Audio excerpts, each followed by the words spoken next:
Hello beautiful people, welcome to my channel. I am Matilda Chungu, where we talk about business, ideas and everything in between. I am so glad that you tuned in, and isn't it a great day to be alive?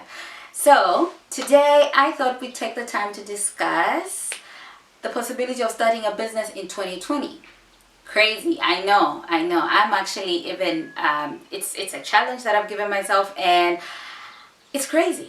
Starting a business in 2020 when the economic situation is hard and there's a global pandemic, so there's lockdown and people are not moving as much and unemployment is increasing. Say what? It's crazy.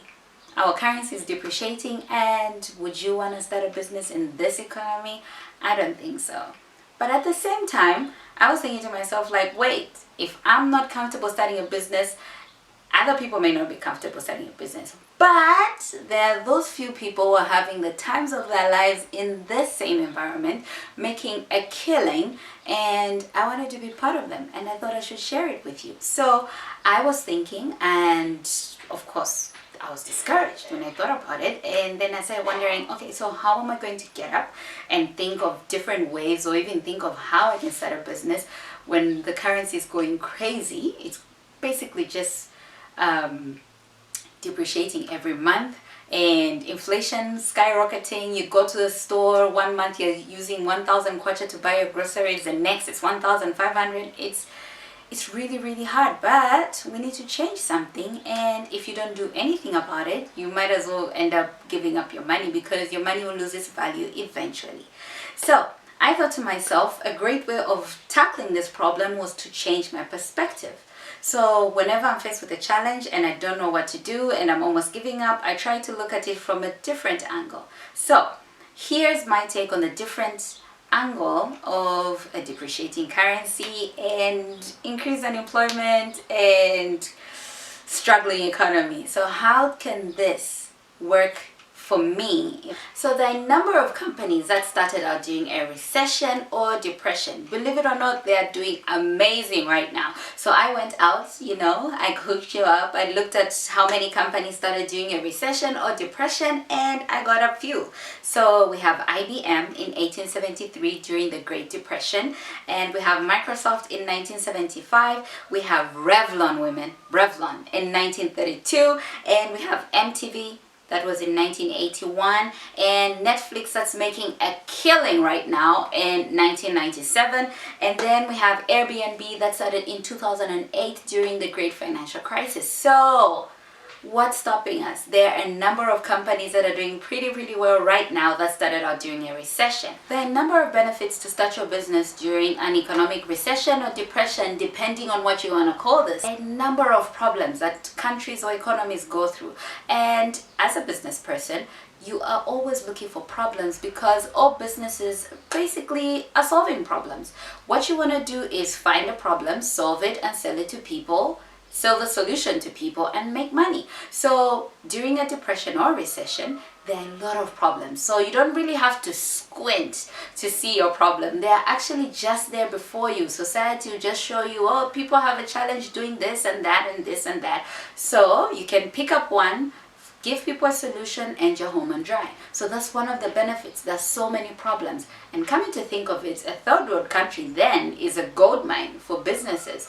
You have so many problems, and you can come up with so many opportunities to fix them and make money. So it's not so bad after all being in a third world country. How does this really work? Well, let me give you an example. If you look at hotels provide us with a solution. For example, when you travel out of town, you need somewhere to sleep, you need somewhere to sit, to relax, right? Yeah. So hotels figured out, well, people travel and they need somewhere to stay. So they will tell you, pay us so much and we'll give you accommodation for the night, we'll provide you with breakfast. So basically, they've provided a solution for the problem you had.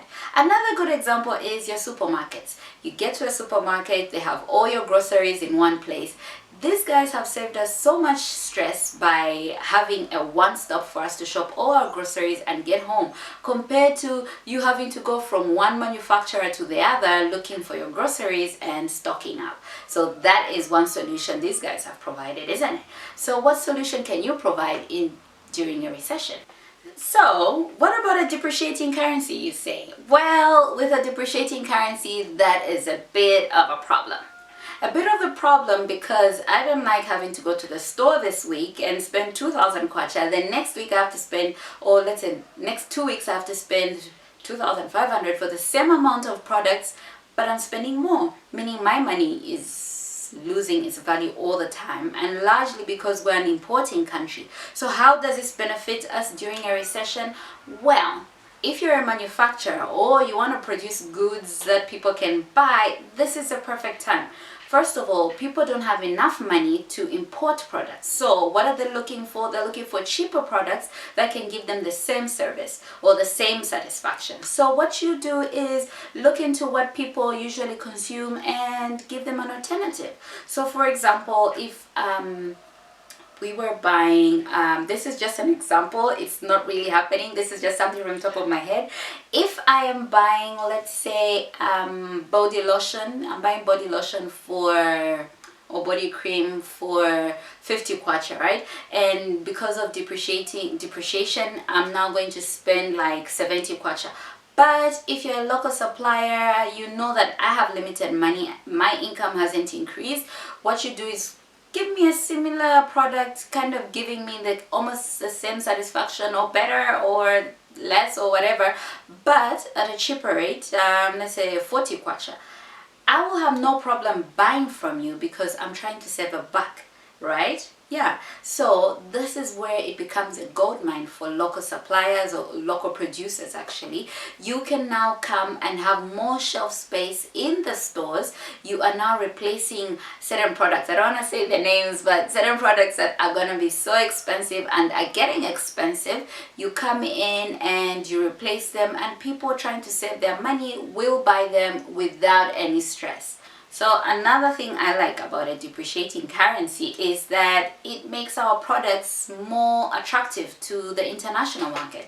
Our products will appear cheaper because our currency is, well, depreciating. So people would rather buy from Zambia than buy from other stronger currencies. So what this means is for producers, especially agricultural producers, you can now export your products and get your foreign exchange and make that profit. So I think that's one of my favorite parts about a depreciating currency. So now you tell me, I know you're thinking this, Matilda, even if we do all of these things, people have less money to spend. I mean, I have less money to spend, and I'm not going to be wasting it around doing whatever. I want to do proper and effective things with my minimal money. But this is where it gets interesting. You know, people have less money to spend, so give them a product they really want and give them products that will add value to them. So even if people have less money, they still need to consume, they still need to eat, they still need to do whatever it is they need to do. So look around, see what products people really want and give it to them. Basically, problems are not ending. Problems are actually just showing up, and if you give people a solution, they're more than willing to look for that back and give it to you. That is how we can go around all these economic challenges and start a business and prepare for when the boom finds us. So you guys, this is what I've been thinking about for the last couple of days, and I hope you've been encouraged and feel inspired because my creative juices are flowing right now. I'm like looking around, trying to see what business I can start, what problem I can solve for people, and yada yada. So I know there are a number of challenges and opportunities I haven't mentioned, so let me know in the comment section below and follow me on my socials. In the next video, I'll be discussing how to get financing for your business, especially in our climate. But thank you for tuning in. Love you. Peace.